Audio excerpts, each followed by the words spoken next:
رولا ڈالنے سے، شور کرنے سے، دھمکیاں دینے سے، دبانے سے نہیں ہوتا ہے. ہمارے ملک کے مختلف ڈسٹرکٹ ہاتھ سے نہیں کر رہے ہیں اس وقت. اس لیے چاہیے کہ اپنے اصل کام پر توجہ دیں جو ان کا کام ہے: ملک کی سیکورٹی، سرحدوں کی حفاظت، نامنی کے خلاف سٹینڈ لینا اور عوام کو امن و امان دینا اور ان کی جان مال کی حفاظت کرنا. پاکستان سیاستدانوں نے اور عوام نے مل کر بنایا تھا. پاکستان کو چلائیں گے اور بچائیں گے بھی سیاستدان اور عوام مل کر. اگر سیاستدانی ریلیونٹ ہو جائیں، عوام بھی ریلیونٹ ہو جائیں، دنیا کی کوئی طاقت پاکستان کو نہیں بچا سکتی، آگے نہیں جا سکتی. پاکستان کے سیاسی اداروں کو مضبوط بنانا پڑے گا، اور مضبوط سیاسی ادارے ہی مضبوط اکنامیکل سسٹم بھی بناتے ہیں، سوشل سسٹم بھی بناتے ہیں، ایجوکیشنل، باقی سارے. لہٰذا ضروری ہے کہ سیاسی اداروں کو طاقتور کیا جائے، سیاستدانوں کو طاقتور کیا جائے. عمران خان صاحب نے جو مذاکرات کا کہا ہے، اس کی جو اپر لیول ہوگا اس میں یہ ہوگا کہ پاکستان کے اندر سیاست کو، سیاستدانوں کو، سیاسی اداروں کو، پولیٹیکل انسٹیٹیوٹ کو طاقتور بنا کر پاکستان کو صحیح ٹریک پر لگایا جائے تاکہ آئین کے مطابق حکومت ہو اور قانون کی عملداری ہو. ایک بات. دوسری بات دیکھیں، جسے انہوں نے بتایا کہ اس وقت نامنی کی مثال ہے، اس کی سادہ سی مثال لے لیں. کرم جو ہے 3 طرف سے افغانستان ہے، 1 طرف سے پاکستان ہے. کئی مہینوں سے راستے بند ہیں، معاہدہ ہو چکا ہوا ہے. ہمارے سیکورٹی کے اداروں کی ذمہ داری ہے کہ اس اسٹریٹجک روڈ کو اوپن کریں. اگر آپ اس قابل نہیں ہیں کہ اسٹریٹجک روڈ کو اوپن کر سکیں، ہمارے سیکورٹی کے ادارے 3 طرف سے افغانستان ہے، خدا نہ خواستہ کل مشکلات ہوتی ہیں تو آپ کی سپلائی لینڈ کٹ جائے گی اور آپ کیسے وہاں پر دفاع کریں گے پاکستان کا. لہٰذا یہاں سے پتہ چلتا ہے کہ کس حد تک کیپیسٹی امن و امان کے حوالے سے بھی ہمارے اداروں کی کم ہو چکی ہے اور ختم ہو چکی ہے. رولا ڈالنے سے، شور کرنے سے، دھمکیاں دینے سے، دبانے سے نہیں ہوتا ہے. ہمارے ملک کے مختلف ڈسٹرکٹ ہاتھ سے نہیں کر رہے ہیں اس وقت.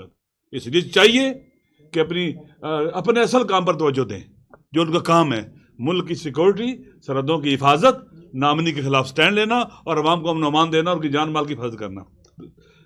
ایک اور بات کہ دیکھیں، غزہ میں جو ظلم ہوا ہے، جینوسائیڈ ہوا ہے، نسل کشی ہوئی ہے، بچوں کا قتل عام ہوا ہے، خواتین کا، ایسے جنگی جرائم انجام دیے گئے جو تاریخ کی تاریخ میں کم مثال اس کی ہو. عورتوں کو مارا گیا، اسکولوں کو تباہ و برباد کیا گیا، اسپتالوں کو، چرچز کو، عبادت گاہوں کو.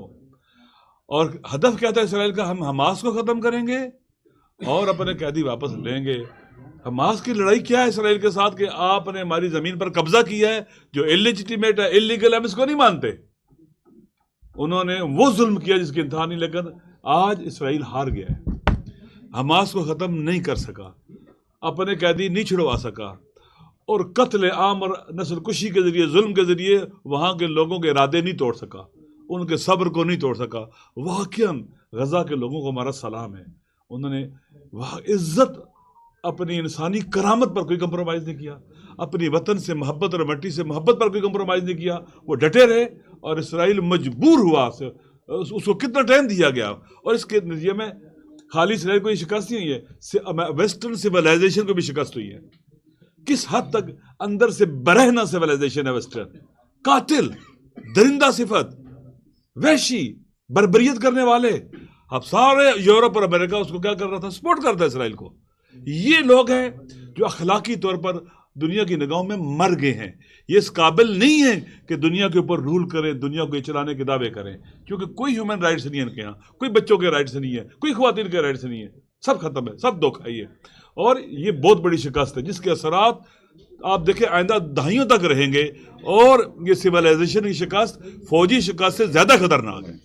لہذا ہمارا سلام ہے ان کے اوپر، غزہ کے مظلوموں پر، اور وہاں کی ماؤں، بہنوں اور بیٹیوں پر، اور ان بچوں پر جو ڈٹے رہے. آج رات میں جب جشن منا رہے وہ بچے، اس ظلم کے باوجود اتنی ان کی امید ہے.